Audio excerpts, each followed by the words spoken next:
Tercera parte.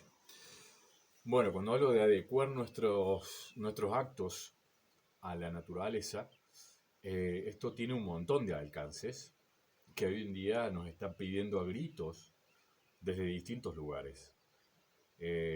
Mucho se habla del cambio climático, mucho se habla del calentamiento global, mucho se habla de la extinción de las especies, mucho se habla del derretimiento de los polos, mucho se habla de los grandes efectos de la deforestación, mucho se habla de la acidificación de la tierra, mucho se habla de la contaminación del agua.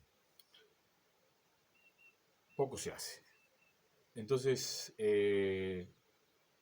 este paso del antropocentrismo al biocentrismo implica, por un lado, una gran conciencia, una gran dosis de realidad, y por otro lado una gran valentía. ¿Por qué? Porque sí o sí tenemos que abandonar lo que ya conocemos.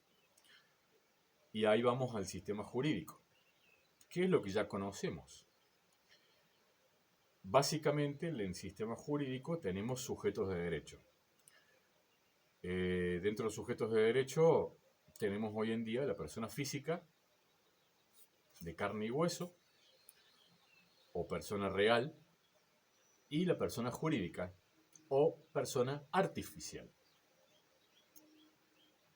Si queremos basar nuestro sistema legal en una realidad natural, tenemos que obedecer entonces esta ley natural.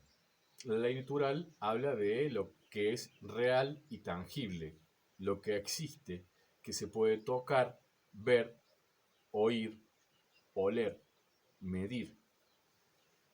Y entonces la persona jurídica no tendría cabida en este nuevo sistema. Dentro de la persona jurídica, obviamente que tenemos dos ramas grandes, la privada y la pública. No voy a tocar en este momento el punto de la persona jurídica pública, es decir, los estados, pero sí la privada. La persona jurídica privada es un ente ideal creado por el legislador a través de la llamada teoría de la ficción, que en todo el sistema jurídico románico, es decir, que viene del derecho romano, todo lo que sería Europa y América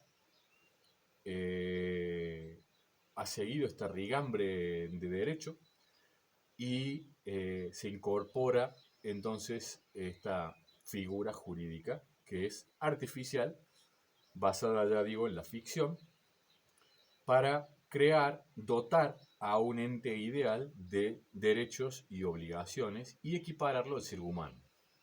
Yo le llamo que ahí el legislador jugó a ser Dios. Cuando digo que jugó a ser Dios es porque realmente creó un nuevo ser para que pueda ser titular de derechos y obligaciones.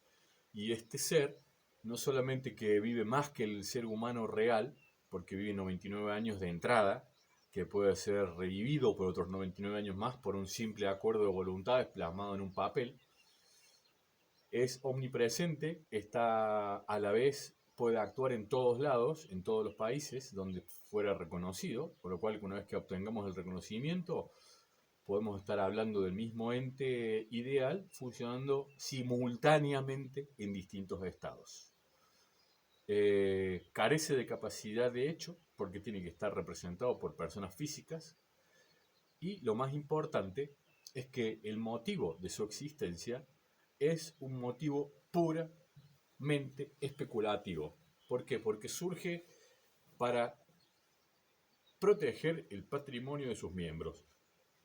Es decir, que la persona jurídica solo funciona como un escudo, como un parapeto, como una especie de títere artificial que ponemos ahí delante y ese centro patrimonial de imputación diferenciada va a tener una responsabilidad patrimonial de lo que obviamente tenga como posea como bienes, pero los titulares, los miembros de esa persona jurídica, tienen su patrimonio a salvo. O sea, la persona jurídica responde a un interés netamente especulativo de protección del patrimonio de las personas físicas que lo componen. ¿Mm? La persona jurídica no está considerada en ningún país como sujeto, como habitante, como, como sujeto que consume.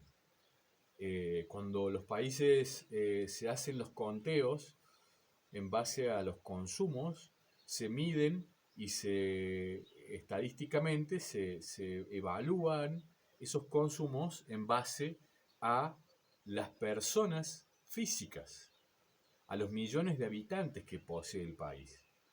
Pero nunca se computa en esos recursos o elementos naturales que se consumen, o bienes o servicios, a la persona jurídica. Con lo cual estamos en un constante desfasaje, porque cada persona física se estima que hay al menos 4 personas jurídicas. Y consumen muchísimo más recursos que la persona física. Y sin embargo están ocultos tras esa ficción y esa realidad que no nos permite verlo. Las personas jurídicas son, por ejemplo, las más eh, poderosas, eh, mucho más poderosas las privadas que las públicas.